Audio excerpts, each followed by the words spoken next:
قرآن مجید میں اللہ تعالیٰ ارشاد فرماتے ہیں یا ایھا الذین آمنوا اذا نودی للصلاة من یوم الجمعہ فاسعوا الى ذکر اللہ وذروا البیع ذلکم خیر لکم ان کنتم تعلمون کہ اے ایمان والو، جب تمہیں پکارا جائے اذا نودی للصلاة، نماز کے لیے، من یوم الجمعۃ فاسعوا الی ذکر اللہ، تو جمعے کے دن جب اذان ہو جائے، تمہیں پکارا جائے، اذان دی جائے، من یوم الجمعۃ فاسعوا الی ذکر اللہ، تو پھر دوڑو اللہ تعالیٰ کے ذکر کی طرف، جمعے کی طرف دوڑو۔ وَذَرُوا الْبَيْعَ، اور کام کاج کاروبار سب بند کر دو۔ ذَلِكُمْ خَيْرٌ لَكُمْ إِن كُنتُمْ تَعْلَمُونَ، اور یہ تمہارے لیے بہتر ہے۔ حدیث مبارکہ میں سیدنا اوس بن اوس رضی اللہ تعالیٰ عنہ فرماتے ہیں کہ افضل ایام یوم الجمعۃ، جمعے کا دن سارے دنوں میں سے افضل دن جمعے کا دن ہے۔ فیہ خلق آدم، اسی دن جمعے والے دن حضرت سیدنا آدم علیہ السلام کو اسی جمعے کے دن پیدا کیا گیا۔ وفیہ نفخ فی الصور، اور جب قیامت کا سور پھونکا جائے گا جس دن، تو وہ بھی جمعے کا دن ہوگا۔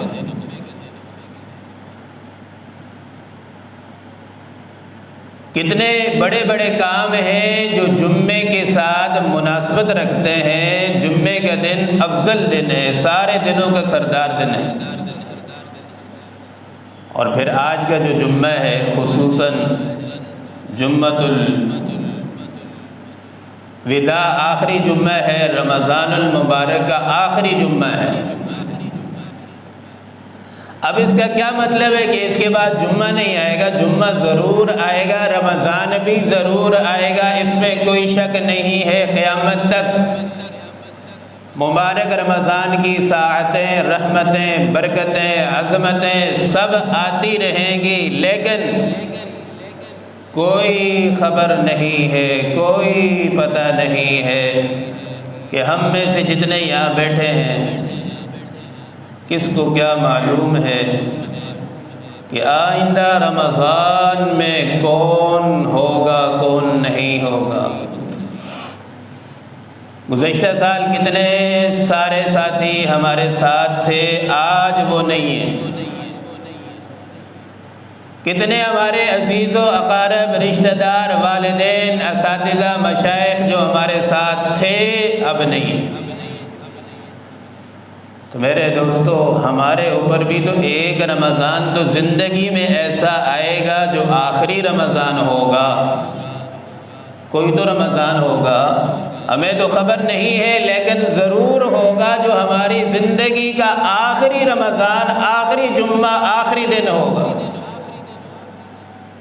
اسی لیے حدیث پاک میں آتا ہے نا کہ ہر نماز پڑھو اس طرح پڑھو کہ یہ زندگی کی آخری نماز ہے۔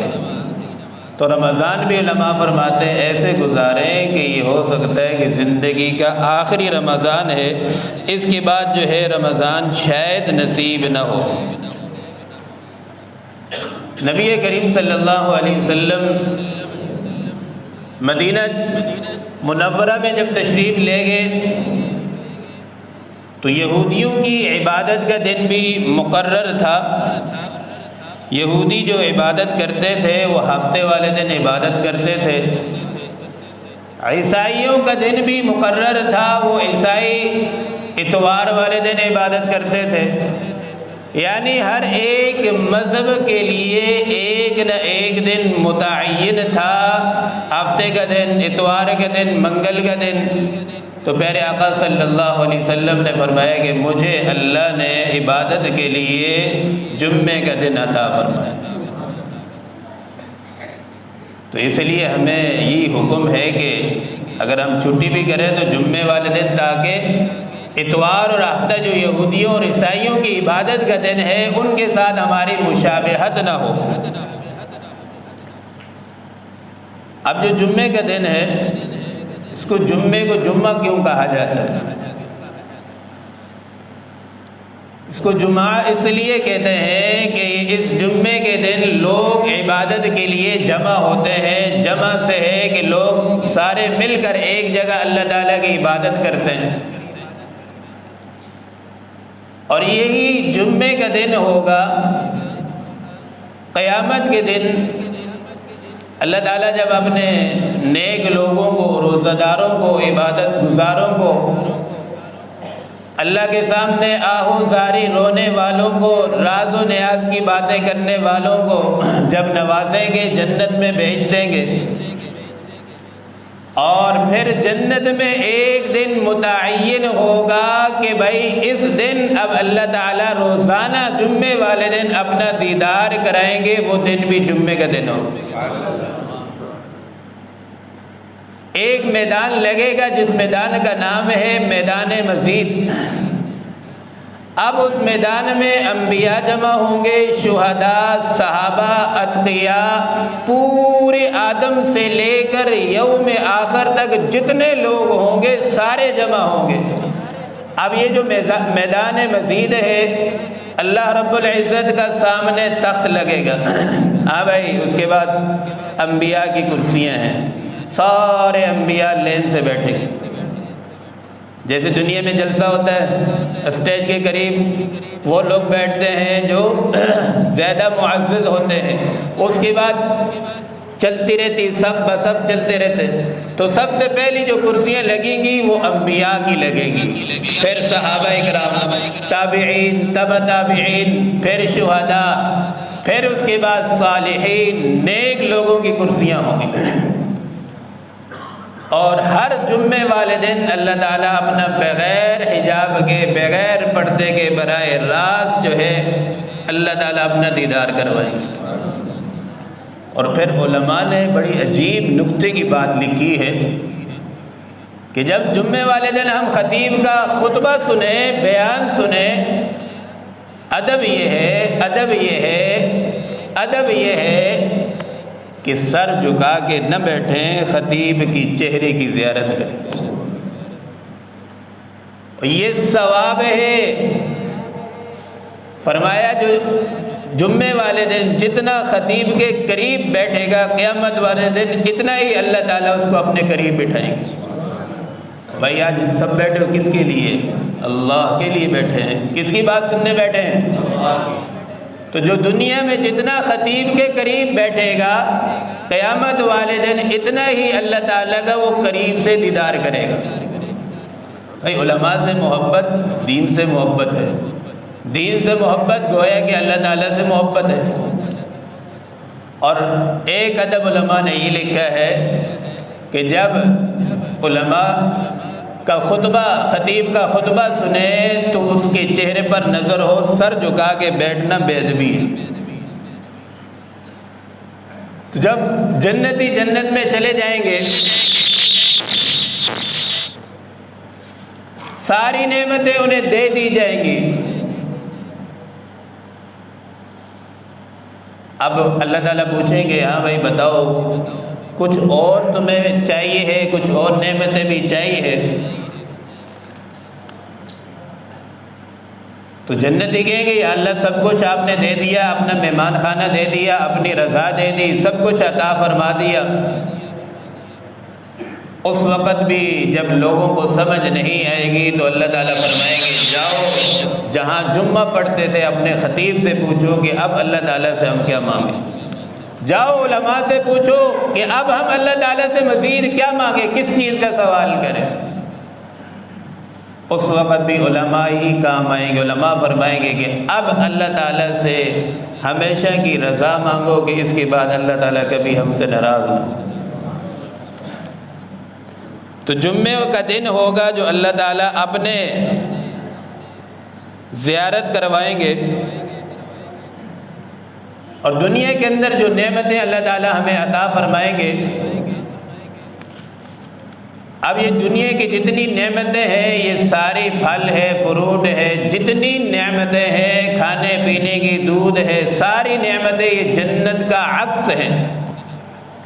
اب جنتیوں کو جب یہ نعمتیں ملیں گی نا تو کھائیں گے، وہ کہیں گے یار یہ تو پہلے نعمتیں ہم نے دنیا میں اسی کی طرح ملتی جلتی ہم نے نعمتیں تو استعمال کی ہیں۔ تو یہ جتنی دنیا کی نعمتیں ہیں یہ جنت کی نعمتوں کا عکس ہے۔ اصل جو نعمتیں عطا فرمائیں گے وہ اللہ تعالیٰ جنت میں عطا فرمائیں گے۔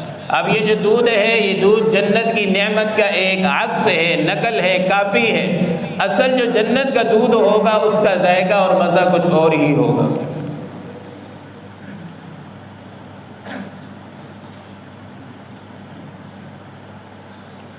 اب یہ جو جمعۃ الوداع ہے، اس جمعۃ الوداع میں کیونکہ آخری جو رات آنے والی ہے، جمعۃ الوداع کی اب آخری رات جس کو لیلۃ الجائزہ کہتے ہیں۔ اب ایک بات یہ سمجھ لیں کہ رمضان کی جدائی کا وقت ہے اور پھر اللہ تعالیٰ نے عید جو عطا فرماتے ہیں، جدائی پر تو غم جو ہوتا ہے یہ انسان کی فطرتی چیز ہے، انسان کے بس میں نہیں ہے۔ حکیم الامت مولانا شاہ حکیم اختر صاحب رحمۃ اللہ علیہ فرماتے ہیں کہ جس کو زیادہ وہ غم ہو کہ جی بس رمضان پورا سال رہنا چاہیے، تو فرماتے ہیں کہ بھائی عید کے 3 دن بعد روزے رکھنا شروع کر دو، تمہیں کس نے منع کی؟ بھائی جب اللہ نے غم دیا ہے غم مناؤ، جب خوشی دی ہے تو خوشی مناؤ۔ رمضان جا رہا ہے، فطرتی چیز ہے، طبیعت میں غم پیدا ہوتا ہے، ہونا چاہیے۔ اب غم اس طرح مناتے ہیں کہ بھائی جو رحمتیں برکتیں رمضان کی تھی اب وہ نہیں ہیں، اور خوشی اس لیے منائی جاتی ہے عید کی کہ اللہ تعالیٰ نے ہمیں رمضان نصیب فرمایا، اس میں سجدہ کرنے کی توفیق عطا فرمائی، تراویح جیسے نعمتیں عطا فرمائی، روزے جیسی نعمتیں، دیگر جتنی نعمتیں عطا فرمائی اور ہم نے ادا کی۔ اب اس کا شکر یہ ہے اور اس پر جو ہے عید کی خوشی مناتے ہیں۔ آپ صلی اللہ علیہ وسلم نے فرمایا تھا کہ یہودی دیگر 2 دن 3 دن خوشیاں مناتے ہیں، عید کرتے ہیں۔ پیارے آقا نے فرمایا کہ میری امت کی ہماری عید یہ ہے، 2 عیدیں اللہ تعالیٰ نے ہمیں عطا فرمائی ہے، ایک عید الفطر ہے اور ایک عید الاضحیٰ ہے، اور یہ دونوں خوشی کے دن ہیں۔ اب اس کی مثال یوں سمجھیں کہ جس طرح انسان اپنے بیٹی کو رخصت کرتا ہے، اب اس میں جدائی کا غم بھی ہوتا ہے اور اپنے گھر جا رہی ہے اس کی خوشی بھی ہوتی ہے۔ بیٹی کو تو رخصت کر رہا ہے لیکن جدائی کا غم بھی ہے اور بیٹی کے گھر بسنے کا خوشی بھی ہے۔ اب بھائی اس کے لیے جہیز بھی خرید رہا ہے، لاکھوں کا سامان خرید رہا ہے، کوئی کہنے والا کہ ہے بھائی یہ تو کیسا غم ہے، اس کو سارا جہیز بھی لا رہا ہے، سامان بھی لا رہا ہے۔ بھائی فطرتی چیز ہے، اتنا سا لخت جگر ہے، دل کا ٹکڑا ہے، اسے اٹھا کر دوسرے کے حوالے کر رہے تو غم تو ہوگا۔ اسی طریقے سے نبی کریم صلی اللہ علیہ وسلم نے جب اپنی بیٹی فاطمہ کو رخصت کیا، چونکہ رخصتی کے وقت سیدہ فاطمہ الزہرا رضی اللہ تعالی عنہا کی والدہ سیدہ خدیجہ الکبریٰ کا انتقال ہو گیا تھا۔ آپ نے ام المؤمنین سیدہ عائشہ صدیقہ زاہدہ طاہرہ طیبہ پاکیزہ ام المؤمنین فرمایا عائشہ فاطمہ کو اس طرح رخصت کرنا کہ اسے یہ محسوس نہ ہو کہ میری ماں نہیں ہے، اس کی جو ہر چیز کا خیال کرنا تاکہ اس کے دل میں کوئی غم نہ رہے کہ میری والدہ نہیں ہے، اسے محسوس نہیں ہونے دینا۔ اور اسی طریقے سے نبی پاک صلی اللہ علیہ وسلم جب دنیا سے رخصت ہوئے، حضور کی رخصتی کا غم کسے نہیں ہوا؟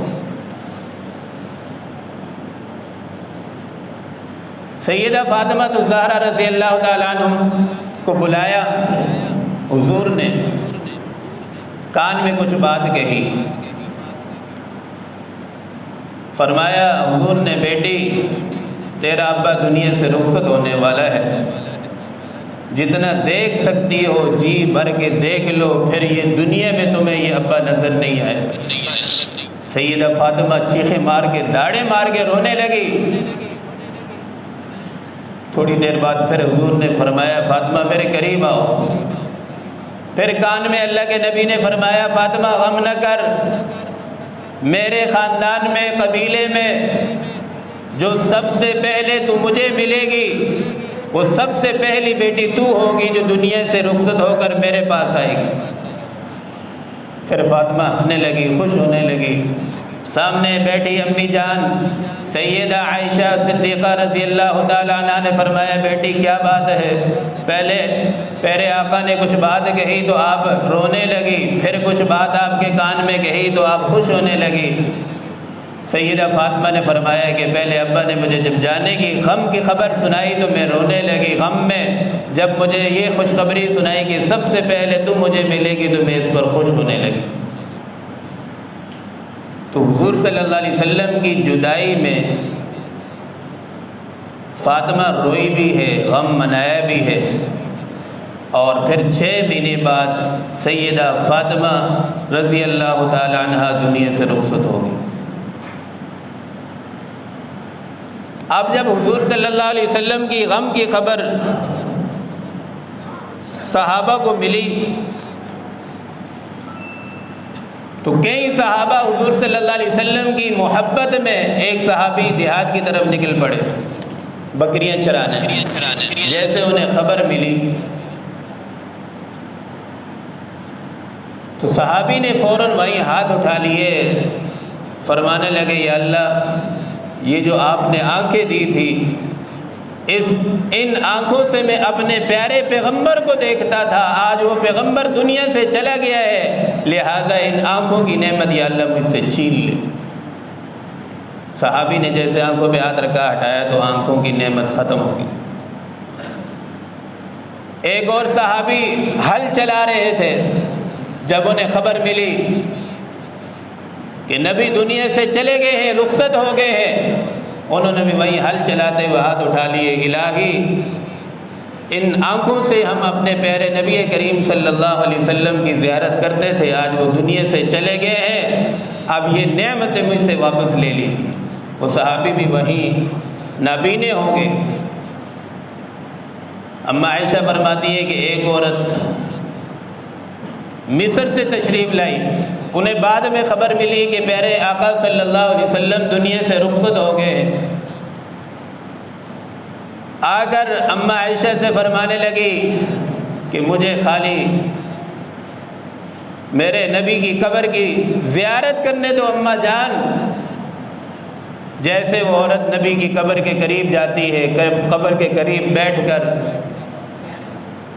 روتی ہے اور رو کر آسمان کی طرف نگاہ اٹھاتی ہے اور ایک چیخ مار کے وہیں جان نکل جاتی ہے۔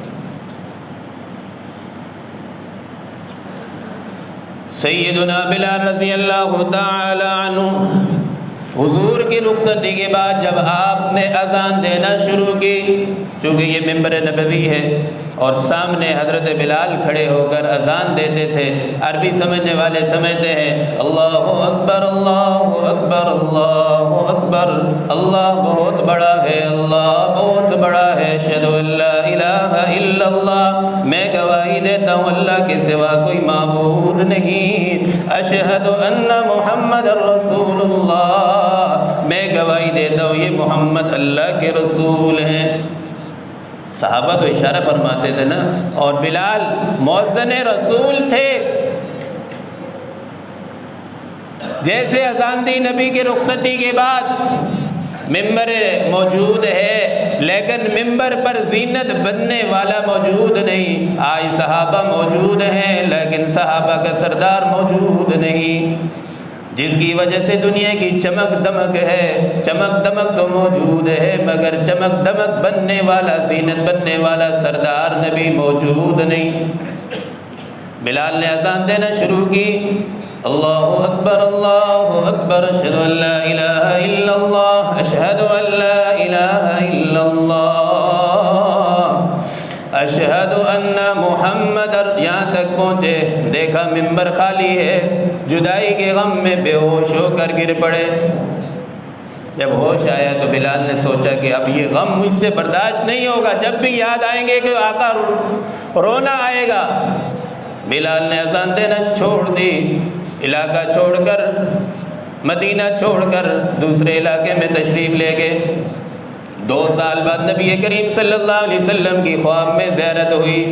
فرمایا پیارے آقا نے بلال کیا بات ہے، جب میں زندہ تھا تو نے وفا کی، مکہ کی گلیوں میں تجھے گھسیٹا گیا، تو نے مجھے نہ چھوڑا، تپتی ہوئی ریت پر تجھے گھسیٹا گیا، انگاروں پر تجھے لٹایا گیا، طرح طرح کی تکلیفیں دی گئی، بلال تو نے مجھے نہیں چھوڑا، آج میں دنیا سے آ گیا ہوں، تو میرا شہر چھوڑ کر بے وفائی کر کے چلا گیا۔ رات کا 3 بجے کا وقت ہے، خواب دیکھتے ہیں، فوراً جیسے بیدار ہوتے ہیں، جھٹکا لگا، فوراً وہیں سے رات کے اندھیرے میں سفر شروع کر دیا کہ میں چلتا ہوں میں اپنے نبی کے شہر میں۔ جیسے سفر کر کے مسجد نبوی میں پہنچے تو حسنین کریمین رضی اللہ تعالیٰ عنہم اجمعین مسجد میں عبادت میں مصروف تھے۔ دیکھا، آواز لگائی، او چاچا بلال آ گئے۔ فوراً فرمائش کر دی شہزادوں نے کہ چاچا 2 سال ہو گئے، نانا جان بھی دنیا سے چلے گئے، آپ بھی ہمیں چھوڑ کر چلے گئے، آج ہم آپ کی اذان سننا چاہتے ہیں۔ اب فرمائش بھی ایسی تھی شہزادوں کی کہ انکار ممکن نہیں۔ حضرت بلال نے اذان دینا شروع کر دی۔ مدینہ کے لوگوں نے جب اذان سنی تو سارے لوگ بھاگتے ہوئے آئے، عورتیں بھی، کہ مؤذن تو واپس آ گیا ہے، ہو سکتا ہے کہ مسجد نبوی کا امام بھی واپس آ گیا ہو۔ تو حضرت بلال نے حسن و حسین رضی اللہ تعالیٰ عنہم کے کہنے پر اذان تو دینا شروع کی۔